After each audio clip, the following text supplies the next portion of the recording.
My mother put down the lease pen. When Dean's lock log turned Mara into a side entrance secret, the lease never got signed because my brother opened the wrong app. My parents were renting the finished garage apartment to me and my boyfriend, Dean, for almost nothing. It looked generous and came with invisible conditions.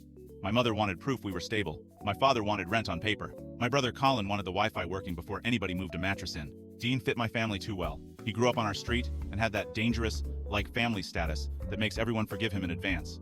That was why the issue with Mara kept getting framed as my insecurity instead of his problem. According to Dean, Mara was just an old family friend going through a bad divorce.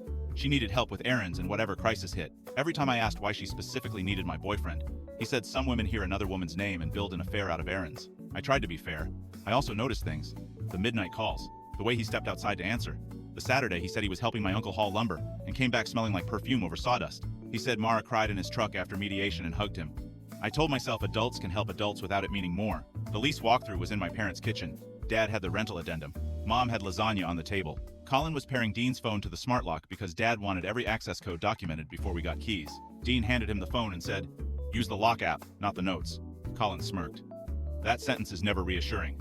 Then he stopped smiling. On the screen was the entry history for Dean's condo, not the garage apartment. Colin looked at it a second too long, which made my father ask what was wrong. Colin turned the phone toward him. Guest code, M.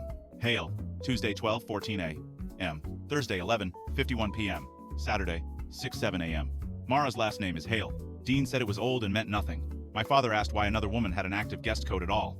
Dean said Mara only had it because she once fed his dog while he was in Cleveland, and he forgot to delete it. That might have held if the log had not shown current dates from this week. I asked why Mara was using that code after midnight while Dean told me he was asleep or at his brother's. He said lock logs don't show why she came by, only that she entered. Colin tapped the details arrow before Dean could stop him.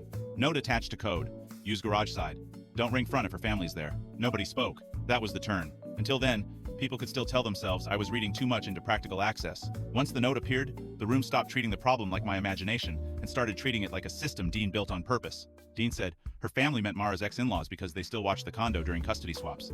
He said the side door was only to avoid drama on the front camera. What nobody in that kitchen could argue with was that he made another woman an access code, hid it from me, and was about to sign a lease in my parents' backyard while pretending my discomfort was a character flaw. My mother put the pen down first. My father closed the addendum. Colin handed me back the phone instead of Dean. I asked one question. If Mara is only a friend in crisis, why did you build her a route around the front door and around me? He did not answer fast enough. That silence cost him more than the log.